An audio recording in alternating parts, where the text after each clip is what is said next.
Good day, my name is Dave Whidden, and it is my goal today to explain to you a few things that you are probably not aware of.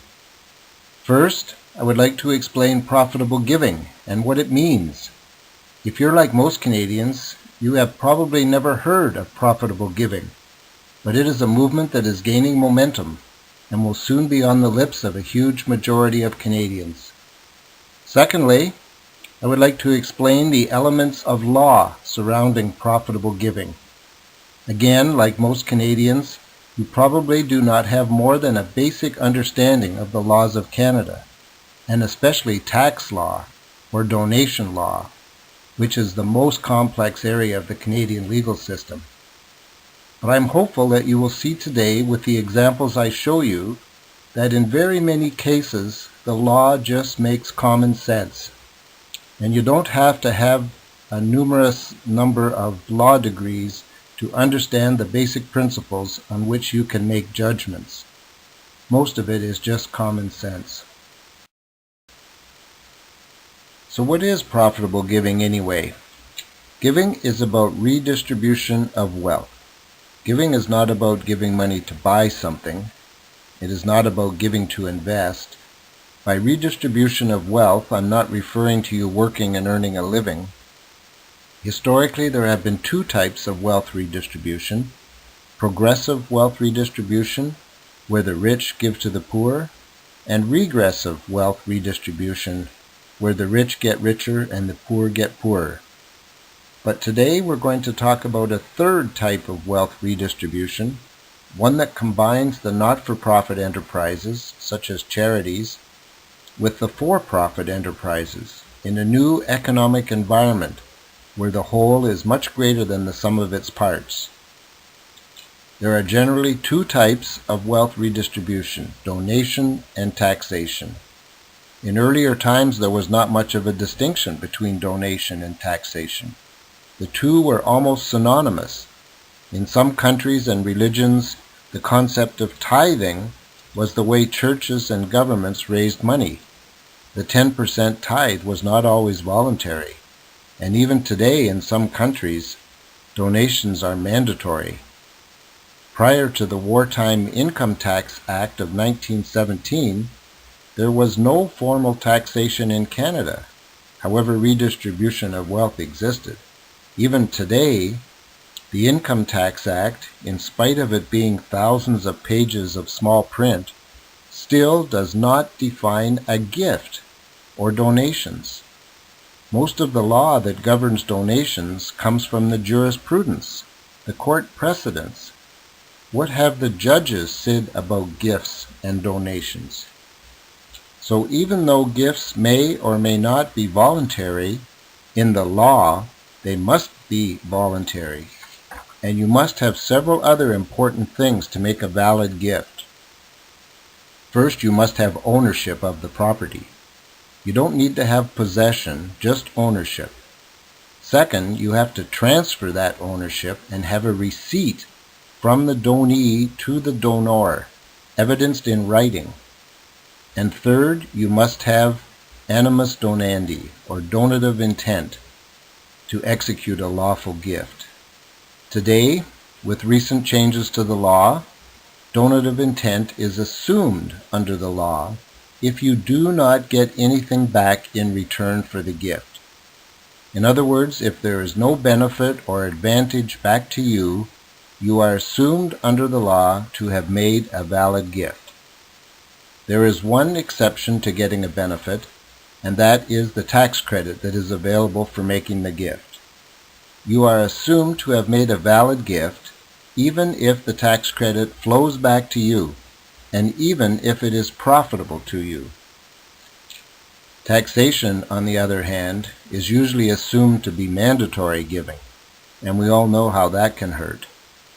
But just as donations can be perceived as mandatory to some people and voluntary to others, taxation can be arranged to be bypassed through the use of donations. You are permitted to redistribute wealth directly, not through giving to the government, who then redistributes it as they see fit, but by giving directly as you see fit to needy people and organizations. You can bypass the tax system and go directly.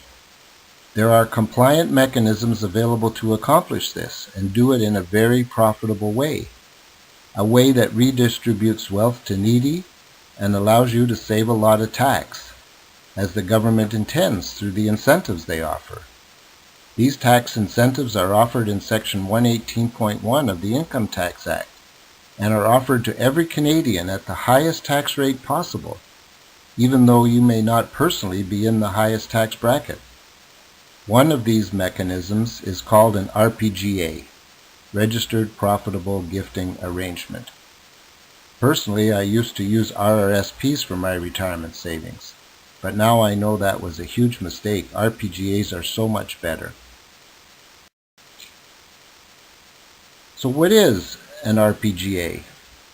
R stands for Registered with the Canada Revenue Agency. The CRA is the body that regulates RPGAs as required in the Income Tax Act. This is a critical first step. Non-registered programs are unlawful and will not work. So the first step is to ensure a compliant program is to check to see that it has a registration number with the Canada Revenue Agency. P stands for profitable. This means that you make a profit from the program. Cash out is less than cash back. The profit is in the form of a tax credit, so it is tax-free itself. And the profit can be substantial, often over 100%.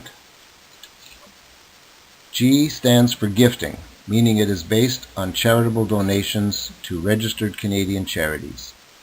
This actually provides a sort of double bottom line.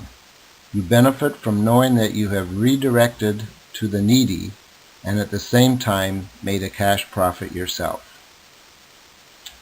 A stands for arrangement, which simply means there are some financial transactions involved, sometimes quite simple, other times a little more complex. These transactions need to be formal and documented to prove that the things described actually have happened at the time and places required by law. And now I'm going to shift gears and show you an everyday example of profitable giving.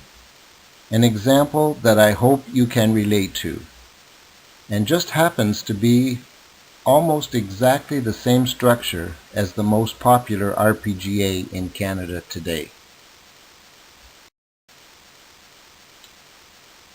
My church is in dire need of a new computer.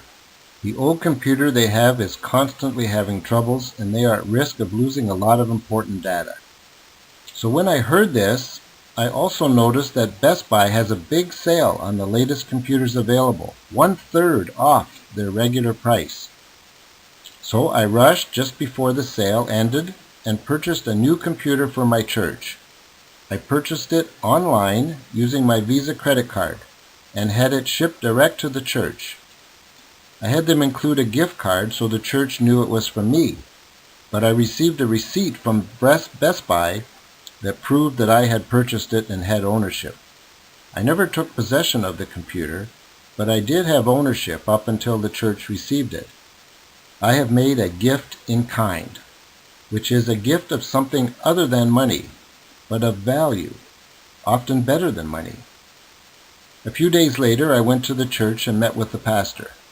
He was very happy and told me that I was entitled to a charitable donation receipt for the fair market value of my donation. The fair market value is actually defined in law as the highest price a willing buyer will pay to an arm's length willing seller, where neither of them are under any compulsion to transact with the other. The highest price. Best Buy has been selling this computer for months at $1,500, and people have been paying that.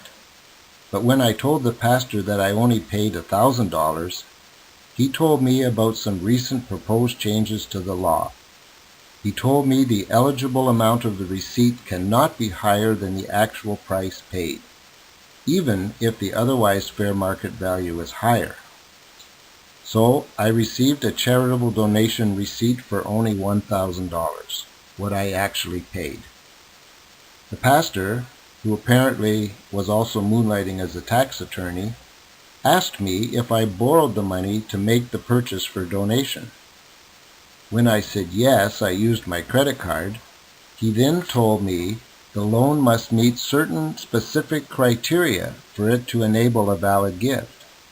It must be a full recourse loan, which means it must be paid off at some point, actually less than 10 years into the future. I must be paying at least the interest each year. The interest rate must be greater than the Canada Revenue Agency prescribed rate, and the loan cannot be forgiven or even partially forgiven. So I said I think my Visa account meets all of these criteria, except maybe I could go longer than 10 years if I paid just the minimum payment each month. Not to worry, said my pastor, the CRA seems to allow Visa credit since that's how about 80% of Canadians actually make donations on credit cards.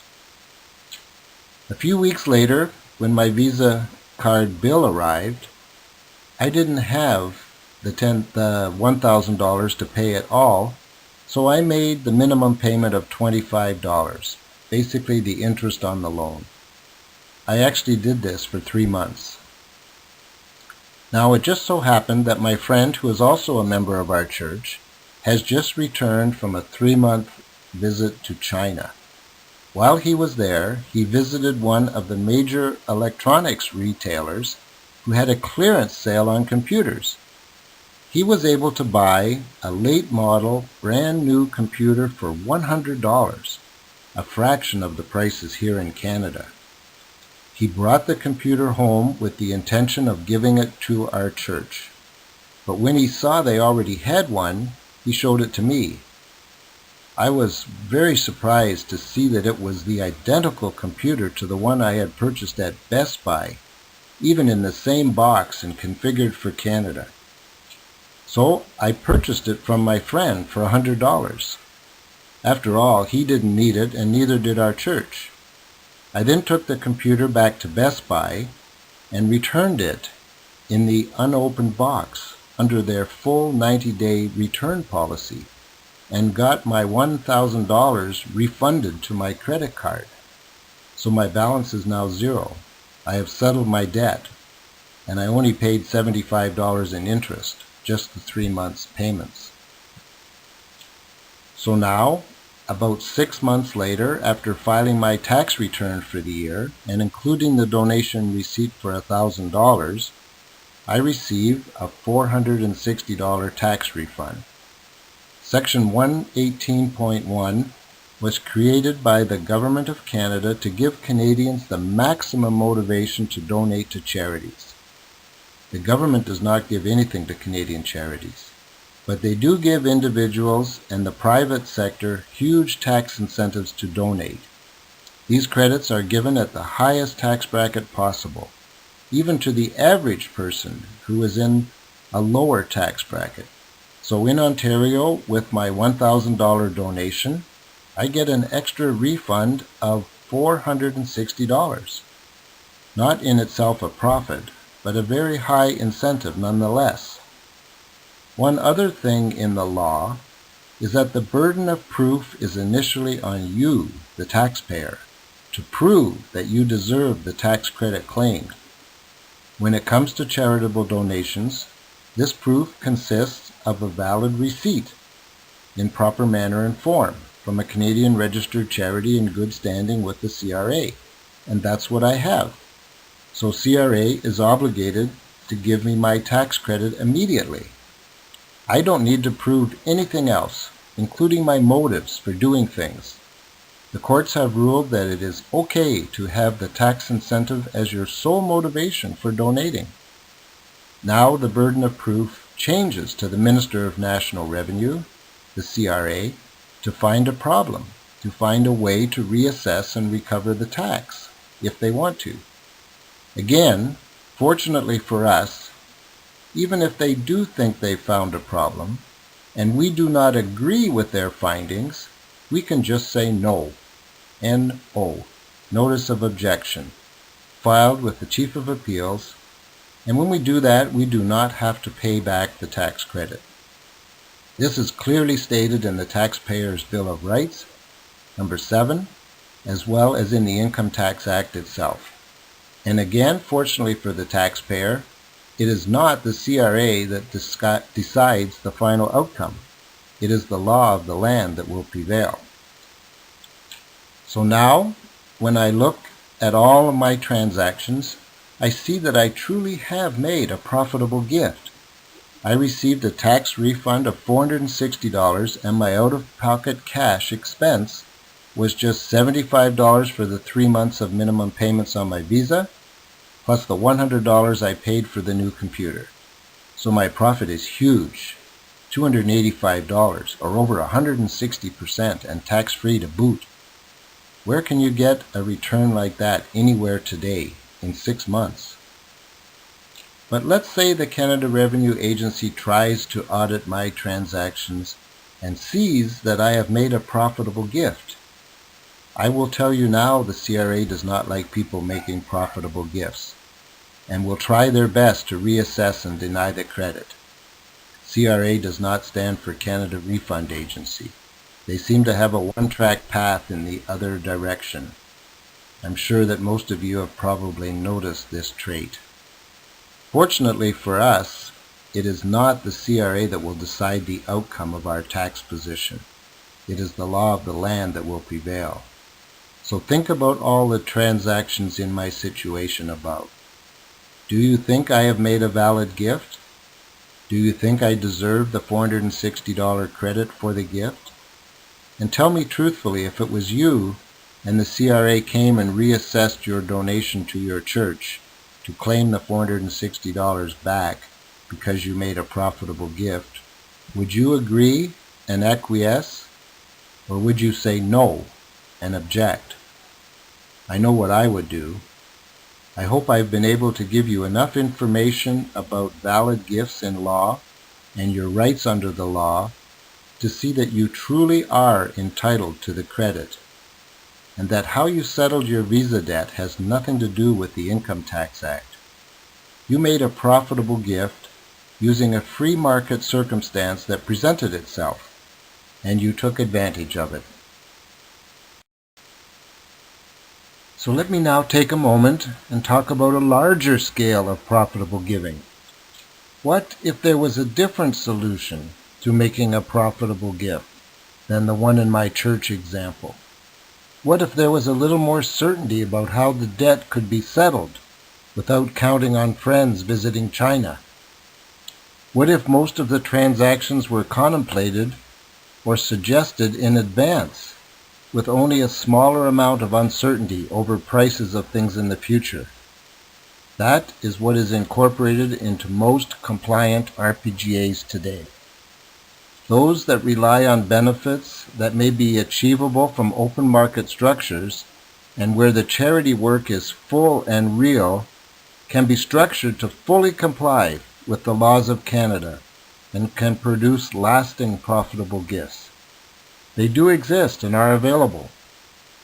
Those of you who are willing to take a little time to understand the law, understand the incentives offered by the Government of Canada for doing charitable work, understand the details of any particular program, will certainly realize that it really is possible to enjoy the double bottom line of profitable giving. I hope that I have been able to help you with that process today by explaining a little about the law and the government incentives to do good. It is your choice and your right to make a profitable gift. Thank you.